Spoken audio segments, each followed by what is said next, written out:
Welcome to the Times Pulse channel. I was able to find several more portraits from the American Civil War.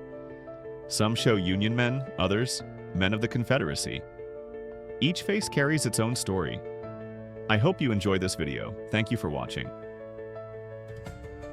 Mortimer Dormer Leget, born in 1821 in Ithaca, New York, rose from schoolteacher to Union Major General.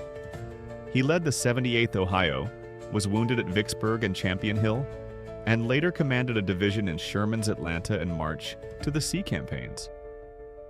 After the war, he served as U.S. Commissioner of Patents and helped shape early public education. Ambrose Burnside was born in the year 1824 in the state of Indiana. He rose to the rank of general in the Union Army. He led victories in North Carolina, but later failed at Fredericksburg. His thick facial hair became famous and inspired the word sideburns. Francis Channing Barlo was born in Brooklyn in the year 1834. He graduated at the top of his class from Harvard Law School. He joined the Union Army as a private and became a major general. He was wounded at Antietam and Gettysburg. Known for fearless leadership, cold discipline, and sharp legal mind, he returned to command troops until the very last battles of the war. Adelbert Ames graduated top of his West Point class in 1861. He earned a Medal of Honor at Bull Run, despite serious wounds. Ames rose to general and led troops at Gettysburg.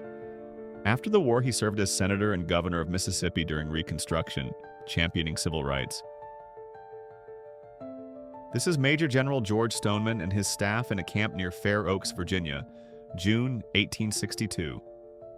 Stoneman led the Union cavalry in key campaigns and endured capture but returned to duty. After the war, he served as governor of California, remembered for his raids and political leadership. This is Brigadier General Robert Houston Milroy of the Union Army.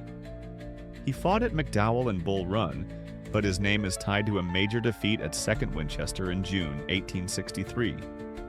Though he escaped, over 3,000 men were captured.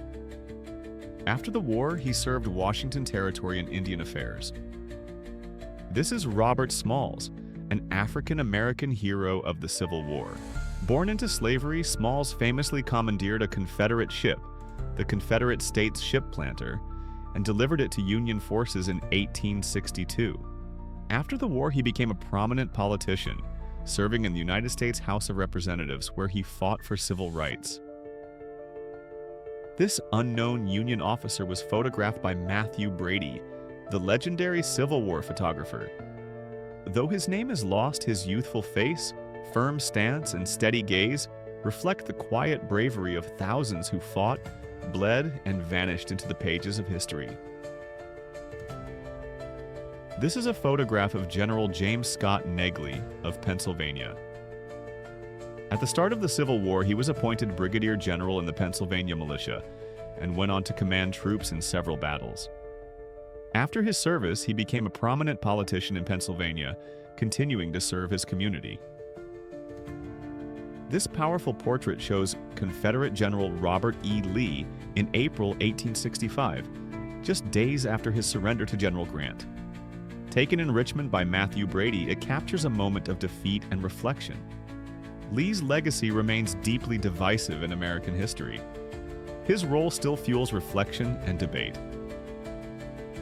This is Confederate General John Singleton Marmaduk, photographed during the American Civil War.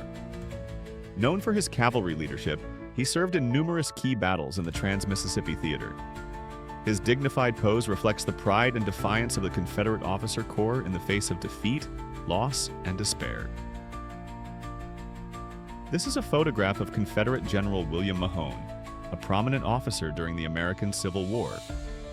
Originally a civil engineer and railroad executive, Mahon was a fervent supporter of the secession of the South.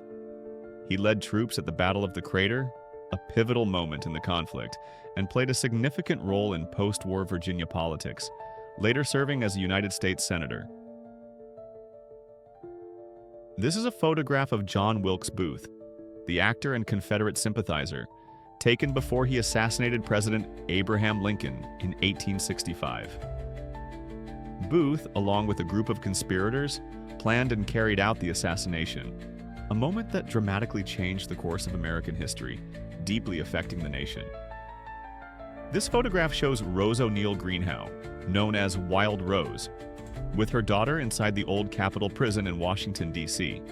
A Confederate spy, Greenhow used her social connections in Washington to gather intelligence for the Confederacy during the Civil War, risking everything. Thank you for watching this video until the end. See you next time.